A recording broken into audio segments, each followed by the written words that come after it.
যুবক যখন সেজদায় যায়, যুবক তো জানে না, ও তো জানে আমার চলায় জমিন কাঁপে, ও তো জানে যে আমার চলায় এলাকা কাঁপে।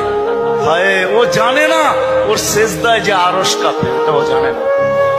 যদি জানতো তো এলাকা কাঁপাইতো না, যদি জানতো তো জমিন কাঁপাইতো না। ও সেজদা দিতে থাকতো আর আরশকে কাঁপাইতে থাকতো। যুবকের সেজদায় আরশ কাঁপে, আরশ। যুবক যখন সেজদায় যায়, সেজদায় পড়ে তো আল্লাহ ফেরেশতা, নাইলে এই হাদিস কোনোদিন আসতো না। আল্লাহ ফেরেশতাকে বলে উনজুর ইলা শাব মাযা ইয়াফআল, যুবকের দিকে তাকাতো কি করে আল্লাহ জানেন। তো ফেরেশতা বলে জাআলা আজলাহু ওয়া মাজালাহু লিআজলিক, সবকিছু বিসর্জন দিয়ে আপনার কুদরতি পায়ে মাথা ঠেকায়।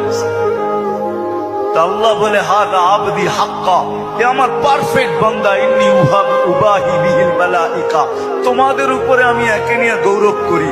যখন সেজদায় চিৎকার দেয় সুবহানা রাব্বিয়াল আলা, আল্লাহ বলে সাব্বাহতানি সাব্বাহতু, তুই আমাকে পবিত্র বললি, চাহ তুই পবিত্র, তোর গুনাহ মাফ। সেজদার থেকে উঠার আগে মাফ।